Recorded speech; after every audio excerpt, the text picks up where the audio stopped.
치졸한 보복. 이게 좀 뭐예요?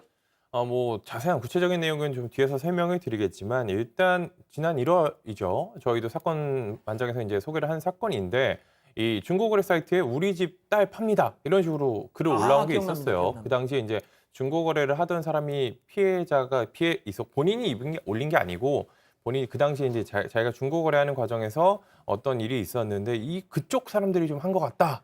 라고 그 당시에 얘기를 했었는데 이게 어느 정도 이제 실체가 드러났습니다. 이런 글을 올린 게 사실 이제 일당들이 있었습니다. 그래서 총 6명이 붙잡혔는데 20대 남성 등 5명이 구속됐고요. 나머지 1명은 이미 다른 범죄로 구속돼 있던 이 피해자인데요. 그 당시에 중고거래 사이트 땡땡나라인데 이 사정이 힘들어서 제 아들을 팔기로 했습니다. 협의 후에 가격을 맞추겠습니다. 이렇게 글을 적었고 5분 뒤에는 내 딸도 팝니다. 이런 식으로 실제 아이들 사진까지 올렸습니다. 그 해당 글에는 이 여자 아이를 성적으로 대상하는 표현과 함께 휴대전화 연락처도 포함이 되어 있어서 그 글이 올라왔었던 당시에 상당히 큰 논란이 됐습니다. 그래서 그 일당들이 경찰에 붙잡혔는데 자, 이들 일당이 우리 집 내 딸 아이들 팝니다라는 이 제목으로 올린 그 아이들 사진과 연락처 해당 중고거래 사이트의 실제 회원 자녀였다면서요. 네, 그렇습니다. 실제로 중고 지게차를 사려고 했던 회원이라고 합니다. 그 회원이 지게차를 사려고 했는데 그 판매자가 수상했다고 합니다. 계속해서 안전 결제를 하자 이렇게 유도를 했는데 좀 수상하게 여기고 피해자가 이제 그 상대방 판매자의 연락처를 확인해 봤더니 좀 어떤 사기 방지 사이트에서 사기범의 전화번호로 의심되는 결과가 나와서 그때부터 이제 사기일지 모르니 조심해라 이렇게 판매글에 댓글을 달기 시작했다고 합니다. 그랬더니 그때부터 협박이 시작됐고요. 아이들의 사진까지 올리겠다, 어떻게 하겠다라는 식으로 문자라든가 전화라든가 여러 가지 방법을 통해서 협박이 들어왔다고 합니다. 그러니까 경찰은 피해자가 이들 그 지게차 이 중고 사기 일당 여기서 지게차를 구입하려고 했던 사람들이다. 네, 그들이 피해자다. 맞습니다. 이제 실제로 구입을 하려고 했는데 좀 정황이 이상한 정황들이 있었어요. 저도 뭐 예전에 이제 학생 때 이제 중고거래 몇 번 해보긴 했었는데 이 만나자고 하면은 그걸 피해요. 아, 진짜? 돈을 보내라, 우리가 뭐 보내겠다 이런 식으로 해갖고 만남을 피해서 뭔가 이상한 낌새를 먼저 눈치챈 돈부터 거죠. 보내라? 예, 그런 식으로 해가지고 이 피해자 같은 경우에도 이상한 낌새를 눈치채서 글도 그렇게 올린 겁니다. 이 사람도 이상하니까 조심하라 이런 식으로 했더니 그쪽 이제 범죄 혐의가 있는 분들이겠죠. 그 사람들이겠죠. 그 사람들이 이제 여기서 앙심을 푸는 거죠. 범죄 행위를 방해했다고.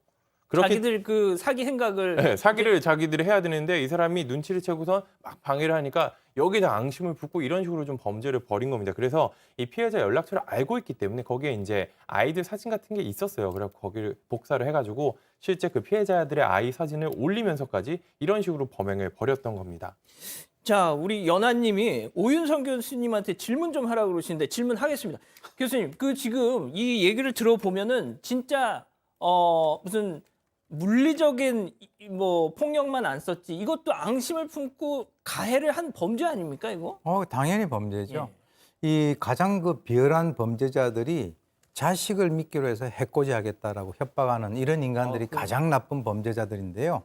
지금 이제 보게 되니까 뭐 이제 자기들이 사기를 치는 데 있어서 조심하라라고 하는 경고 문구를 올렸다라고 해가지고 이런 식으로 어떤 그 행동을 한 것인데 사실 이들의 행동이라고 하는 것은 금전적으로 전혀 이렇게 이 행동을 함으로써 금전적 이득이 있는 것은 아니에요. 그런데 상대에 대한 정보라든가 신상을 털어가지고 적어도 이 바닥에서 내가 이런 행동을 하고 있는 것에 대해서 누가 감히 제동을 거느냐라고 하는 아주 잘못된 그 교만함, 이것이 이런 그 범죄 행동으로 연결이 된 것인데요. 만약에 이렇게 조심을 하세요라고 한 그 주체가 경찰관이었으면 이렇게 했겠느냐. 라고 하는 그런 측면에서 봤을 때는 자기들이 봤을 때는 만만한 상대다라고 생각을 했을 가능성이 큽니다. 자, 그래서 경찰이 조사를 해봤더니 이들 일당 중고거래 사기로 억대 금액, 무려 억대 금액을 챙긴 실제 사기범 그러니까 그분의 촉이 맞았던 거잖아요. 그렇습니다. 3억 원 넘게 사기를 쳤고 40년 넘게 피해를 입었습니다. 좀 전형적인 안전결제 사기 수법인데요. 이 내용 살펴보면 실제로 그 사진들을 도용했다고 합니다. 중고거래 사이트에 실제로 올라온 어떤 중고 사진들을 도용한 다음에 자신의 글에 그대로 첨부하는 방식을 썼고요. 그 다음에 고가의 물품을 거래할 때는 안전결제가 좋다면서 안전결제를 유도했습니다. 저도 이런 류의 사건을 여러 번 취재했었는데 보면 실제 사이트와 똑같은 안전결제 페이지라든가 이메일을 똑같이 복사를 해서 보냅니다. 그런데 자세한 정보를 요구합니다. 뭐 이름이나 전화번호나 뭐 주민번호 혹은 어떤 계좌번호 같이 자세한 것들을 다 요구를 해서 실제로 입력하면 어떤 그 구매자에게 바로 이 정보가 가는 구매자의 정보가 판매자에게 가는 방식으로 이렇게 좀 정보를 알아낸 다음에 돈을 빼내고 좀 그대로 달아나는 돈만 이체를 받고 나머지 정보들을 좀 가져가는 홍 기자, 그런 아까 방식으로 그 범행을 부분 하거든요. 다시 한번 얘기해 줄래요? 예, 뭐 예. 복사해서 똑같이 한다는 거? 그러니까 실제 사이트와 매우 유사한 이제 인터넷 사이트 혹은 이메일들을 좀 복사해서 만드는데요. 너무 자세한 정보를 요구하거나 주민번호 뒷자리를 요구하거나 분명 이미 가입했으면 그 정보는 온라인 결제를 할 때 다시 요구할 필요는 없거든요. 그렇죠. 바로 어떤 공인 인증이나 어떤 인증 체계, 현재의 인증 시스템을 통해서 돈을 결제해야 되는데 그 이상으로 무언가를 요구하거나 정보를 빼내는 방식으로 해킹을 한다거나 심지어 그런 방식으로도 범행을 하기도 합니다. 그렇군요. 네, 결국 이런 방식으로 3억 원 넘게 챙겼다가 이번에 붙잡혔습니다. 자, 우리 가족 여러분들도 지금 홍 기자 얘기한 거 좀 유념하셨으면 좋겠고요. 자, 지금 사기 피해액이 3억 2천만 원이면 다른 피해자가 있겠네요. 더 있다고 보는 게 맞는 것 같아요. 확인된 게 3억 2천만 원에 47명입니다. 아마 더 많은 피해자가 있을 것 같고요. 이거는 사기죄가 성립할 수 있습니다. 타인을 속여가지고 재물이나 재산의 이익을 얻은 상황이죠. 이거 말고도 지금 비방할 목적으로 누구 판다고 아이 뭐 올렸던 그 부분은 명예훼손죄가 성립할 수 있어요. 아. 허위사실 적시에 의한 명예훼손죄. 정보통신망법이 될 수가 있고 위반이 될 수 있는데 이 부분도 아마 더 조사가 가능할 수 있을 겁니다. 만약에 요거 말고도 다른 데 또 글 올려서 욕했거나 아니면 비난했거나 비방했다면 그래서 경찰이 사기죄, 추가 사기죄, 또 추가 정보통신법 위반 등 여죄에 대해서 추가로 수사를 하고 있습니다. 예. 아니 어느 부모가 자기 자녀 사진을 이런 사이트에 올려서 판다고 하겠습니까? 자, 교수님, 아까 홍 기자가 좀 이런 거 좀 주의를 해야 된다 얘기는 했지만 온라인 중고거래 그래도 이외에 또 좀 각별히 유념해야 될 뭐 점들 없을까요? 일단은 얼굴 보고 직거래하는 게 제일 좋습니다. 아, 예, 그게 가장 확실하고요.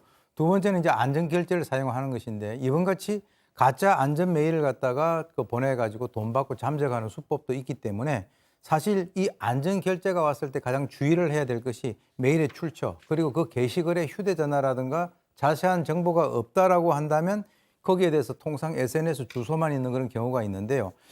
반드시 아셔야 될 것이 휴대전화가 있다 하더라도요. 경찰청 사이버 캡 어플리케이션에 들어가 보시면 이 전화를 이용을 해가지고 사기 이력을 했던 그 조회가 나오는 거죠. 저 같은 경우도 이제 그 한 몇 년 전에 제가 뭐 이 전공이 범죄학이긴 합니다만은 이 그 직거래를 하지 않고 이렇게 해서 휴대폰으로 해가지고 피해를 본 적이 있어요. 저희 아들이 한번 얘기를 했는데 돈을 보냈는데 안 주더라고요. 아 교수님 그래서 직접 당하셨어요? 예, 저도 한번 당했어요. 아이고야. 그러니까 일단 사기 피해를 당하게 되면 신고하고 복구하는 게 거의 어려워요. 그리고 자기 자신에 대해서 굉장히 그 자책을 합니다. 아, 내가 상당히 멍청했구나. 이런 상황이 되기 때문에 후유증이 심각하니까 발생이 되기 전에 예방하는 것이 가장 최선입니다. 알겠습니다.